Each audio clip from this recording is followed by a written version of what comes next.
What's the message to your group as you begin a new week?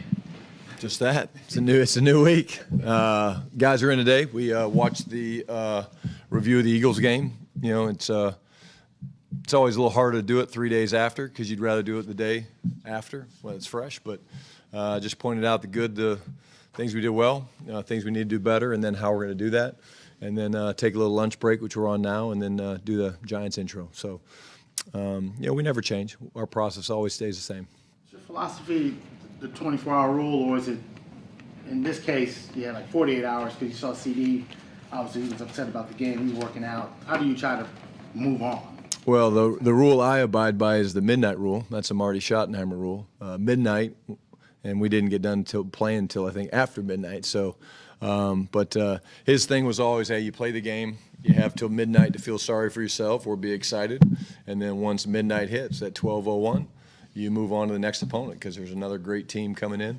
You know, sitting around watching football yesterday, Calvin, I mean, the league is exactly where they want to be. Very good football teams, very close games, and the parity is real. So I really do believe that's important. This one carries over a little bit just because of the fact that, again, the league mandates you give the guys a couple days off, so you had to touch on today. We don't shy away from having hard conversations or celebrating big wins. Like I said, the process is always the same. Brian, Todd Archer, the ESPN. You guys didn't allow a sack to the Eagles. Now you're facing another pass rush that seems to be pretty good as well.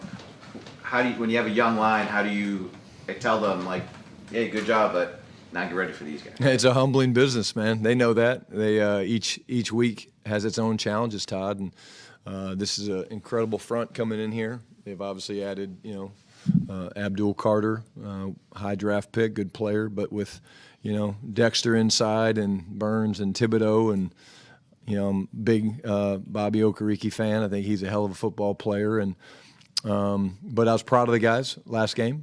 Again, it wasn't perfect, but we played physical. That was the big thing that jumped off the film, even watching again with the players this morning, was how physical this football team played. And I think if we play as physical as we did the other night, we play with the discipline that we had the other night, then I think we'll feel good going into most weeks that we'll find a way to get a victory.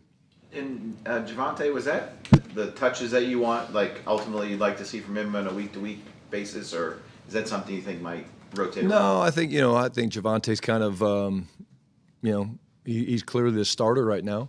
But again, we didn't have many attempts at the plate. I wish we could have gotten a few more attempts at the plate, and defense gave us a chance there late to put the game away with a win and victory with a touchdown. We didn't do that, but I thought overall Javonte played the game the right way, man. If you watch him, he showed how physical he is as a runner, but also without the ball. We ran a little speed sweep. I think it was the second play of the game where he comes out and he's blocking Cooper DeJean, and then there's a chip on a two technique earlier in the game or at some point in the game. And I'm excited for Javonte and what he brings to our offense.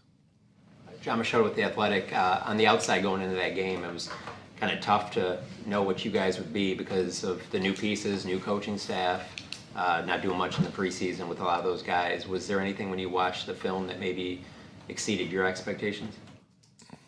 I wouldn't say exceeded our expectations, John. I mean, we're a very confident group. I'm confident in the guys that we have in that locker room. I do think the physicality jumps off, but I'll also speak to the discipline. I mean, to go into that environment, it was loud. It was, as it should be, opening night of the NFL regular season 2025, and our guys played discipline. We had the one pre-snap penalty, which is more on us as coaches with the 12 men on the field. And again, when you do that, if you have that type of discipline, you play with that type of physical standard of football, and then you carry that into not beating yourselves. We didn't really beat ourselves much. We didn't have a lot of penalties and a lot of self-inflicted wounds. The one turnover that cost us certainly, but the first thing that jumps out would be the physicality. And then how'd you come out of the game health-wise? Pretty good, pretty clean. For a physical game like that, like I just talked about the physicality, I think we should be in pretty good shape. I'll get an update here. We'll know a lot more come Wednesday. Nick. Nick Harris for Star Telegram. Brian Daniels said yesterday after the Giants game that he wasn't necessarily committing to Russell Wilson as a starter. As far as prepping for two quarterbacks during the week, what does that look like for you guys? And is there much of a challenge that goes into that? Well, first of all, Dave's a really good friend of mine. We were together with the Jets. He's never going to give you guys much. He's smart. He's been around Bill, Coach Belichick. But, again, we've – obviously I know Russ very well. Won a lot of games together in Seattle. Can't wait to see him. And then, of course, there's video of Jackson from college in the preseason. Supposedly played great in the preseason. I didn't see that.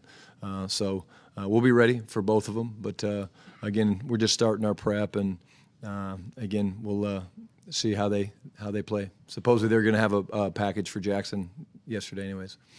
And then with Marshawn Kneeland, what's kind of seen or not seen behind the scenes as far as his work ethic goes or whatever that prepares him for, a situation on Thursday night where he had a good game? Same guy every day, Nick. I mean, literally the same guy every day. The guy that the world saw run around on that football field and play physical and get the sack and chase things down. And he had a great, strip attempt on Saquon that didn't come out. He is the same guy each and every single day, and that consistency I talk about a lot up here, right? The consistency is what jumps off the film, even at someone like myself that's around them every day. And now it's like the league knows. The league knows how talented this young man is, but it's because of his work ethic, his love for the game of football, and he plays the game the right way. And you can't go into that game and not have confidence knowing that he's a terrific young football player that's only going to continue to ascend. Tommy Arsh, DallasCowboys.com. You talked about with Mozzie, consistency is something you want to see. Some of the other younger guys who are game day inactives, like a Jaden Blue or Shamar James, what do they need to show you during the week to kind of continue to earn your trust and earn the trust of the staff? Well, you kind of answered your own question there, Tommy, because it is consistency. At the end of the day, young players, it hits at different times, and I'll talk about, Jaden. He's extremely talented. I mean, he really is talented, but there's a way you have to perform, especially with a mantra of compete every day. I mean, if you're not putting it out there and you're not doing right every day, and if you take a step back on a Thursday, maybe he did great on Wednesday and on Thursday, I'm not saying he did, but that's going to get noticed. And this is an incredibly talented roster, and you have to earn your chance to get out there. It's not because I was the first overall pick of the draft or whatever it is. Like, there's got to be a consistency, and I will speak to a guy like Tyler Booker. He's not been perfect. He didn't play perfect, but Tyler Booker has been very, very consistent. Each and every day what you're going to get from Tyler Booker, and I think some of the young guys that were inactive, we've had those hard conversations with them. They understand where they need to go, and I have no question that they will respond to that. Will that be this week? I don't know. We'll see.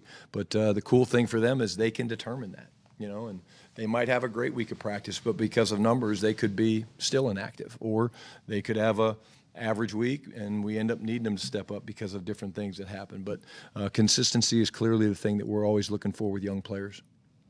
Scott Dixon with the AP. I asked you last week a little bit about third QBs. I had one follow-up. Now that you've played a game without the emergency QB, and you've indicated that you have emergency QB plans that you don't want to share, do you think the league still needs that third QB provision on game day, or is that maybe an overreaction to that playoff game? Yeah, probably. Again, I go back and forth. I literally, you asked the question, so my mind is processing. It'd be great to be able to have three guys active just in case. But they certainly, have done the studies and know kind of what they're looking for. But, last year we obviously with Trey Lance, we carried the three, and there's limitations of when they can go in and when they go in, how it looks. But we're all dealt with the same cards, and you decide how you want to use your roster. And again, to steal a line from Tom Moore, I remember when I was in New York, he came and was a consultant with us, and he always talked about, Peyton Manning. And he said, you see number 18 in there? And I was like, yeah, we were watching some Colts film. And he's like, well, if he's not in there, we're basically effed. And I would do Tom's voice, but it was just great. And I was just kind of like, interesting comment. But, look, at the end of the day, this is this is a quarterback-driven business, man. And so the biggest thing for me is that you should always be trying to develop your quarterbacks. And if you're forced to play your third or your fourth quarterback, it could be a tough road. Go.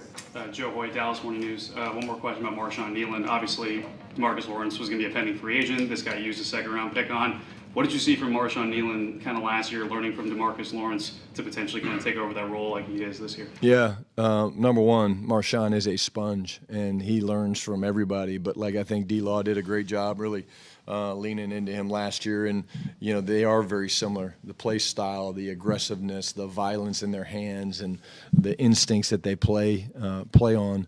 Again, and I think that's what we're trying to build, you know, and I think meaning when practice ends today, I hope there's a handful of our veterans, there normally is, that stay out there with a young guy or two to lean into them.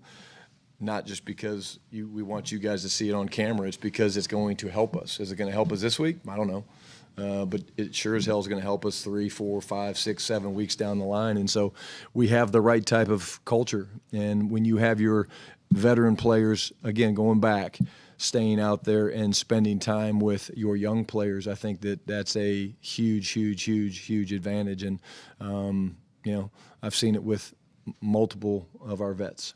Dak obviously prioritized using his legs this offseason, mobility, kind of trying to train that up again. You guys didn't allow a sack, but there were pressures.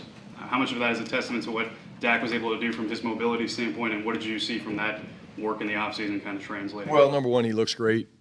Just, you know, physically he looks great, but, you know, pass protections, it incorporates everybody. You know, it incorporates the receivers getting open. It incorporates him making good decisions. It's obviously the pass protection unit as a whole.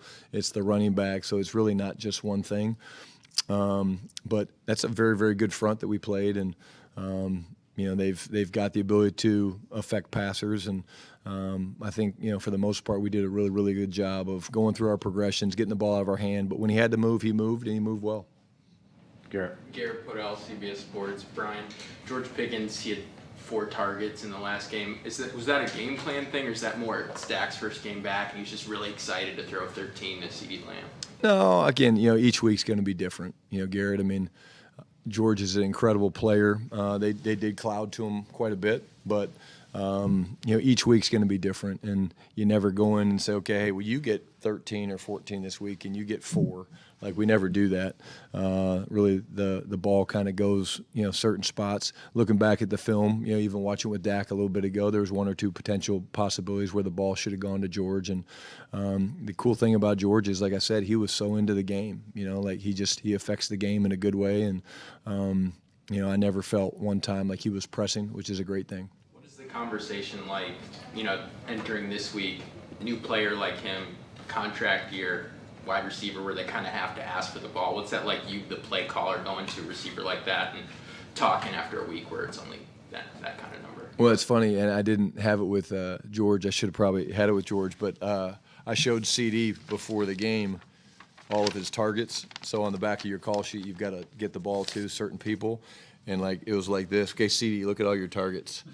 And then literally George's was right below him. I was like, okay, then look at all of George's targets. So it's like, obviously the way we're designing the game plan is to feature your playmakers. And it's very evident that those 2 guys are elite players. I think that's why Vic and those guys played us the way they did. That's why I think the running game is so important, because I think we're going to see quite a bit of split safety or shell coverage, because they're going to respect our guys on the outside, because if you play them one-on-one, you know, the defense is at a disadvantage. So, again, it's more of them just knowing, hey, we see you. We know you're a great player. We're going to try to get you the ball as much as possible. But like I've always said, there's only one ball to go around. And a lot of it is, again, the 2 of them have such a great relationship that George was happy for CD with his production. And guess what? This week when it flips, CD will be happy for George, and vice versa.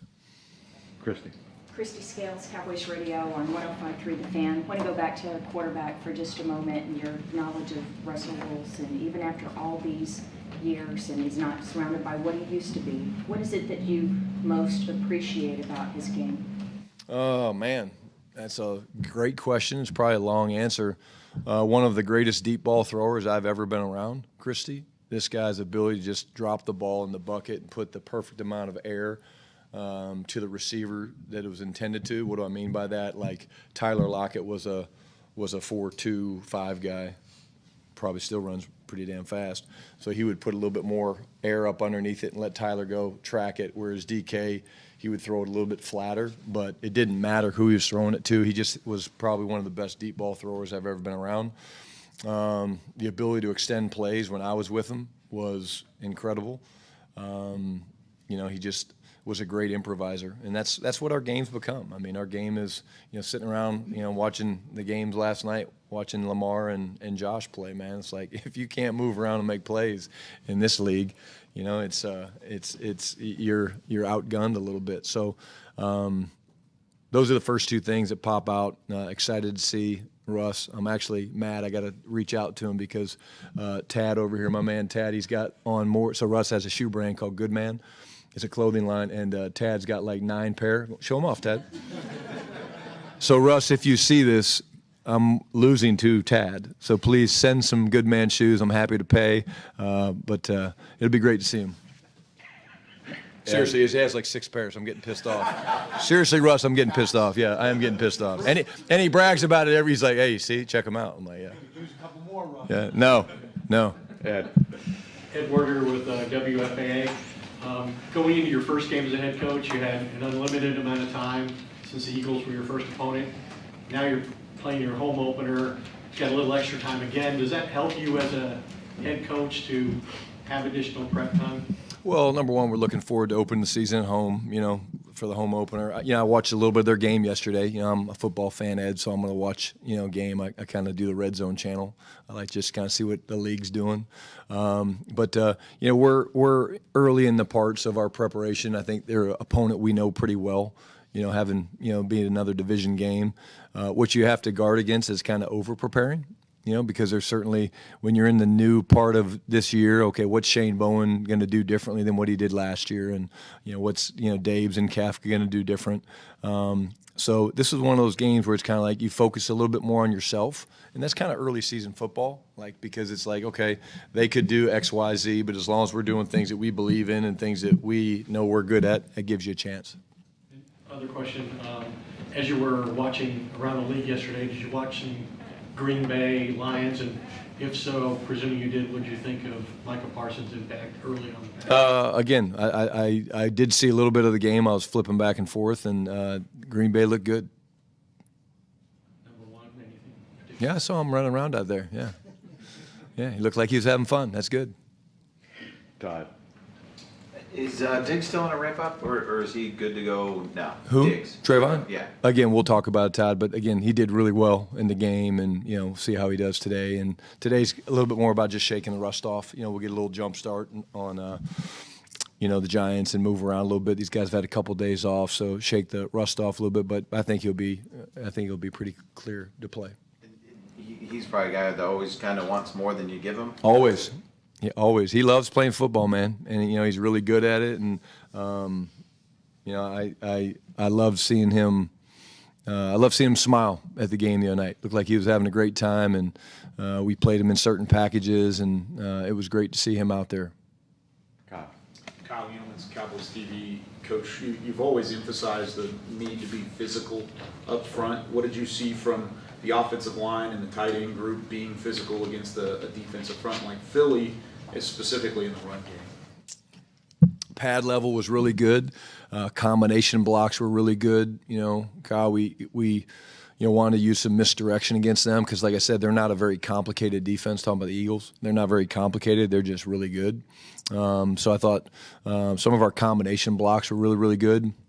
And then when they were moving, they started blitzing and trying to move, and they're pretty, static in terms of what they do. I thought we blocked movement pretty well, and for the most part, there was a run down to the 1 yard line. I actually showed the group a little bit ago where it was probably a 7 or 8 yard run, and it kind of got stalemated, but our guys coming behind and pushing the pile and finishing. We talk about competitive stamina all the time. And they probably pushed the pile for another 5 or 6 yards. It wasn't the tush push. It was during the course of a play. But it was cool to see those guys like, hey, keep playing. Keep playing. Play to the echo of the whistle. That was cool to see. Nick.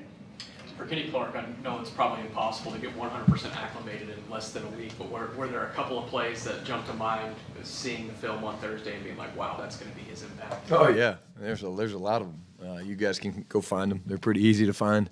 Yeah, just the strength he plays with, the play style that he plays with. Yeah, they were running a little duo play where he was getting singled, and just the strength to hold the point of attack, and the back was coming down the A gap, and he was holding the guard off with one hand, and the back came, and just the strength and the power and the pad level that he has to, I think it was like a 1 yard run. I mean, just you see the strength and the power, so disruptive. And I thought really we settled in the second half. Our run fits were way better in the second half. And then, yeah, thrilled he's here, man. He's just an awesome teammate. I think I mentioned one of the times we've talked about just the way he plays the game. He's just like this, man. Yeah, it's nothing new for him. You know, he's been playing high-level football for a long time, and love having him around as a teammate.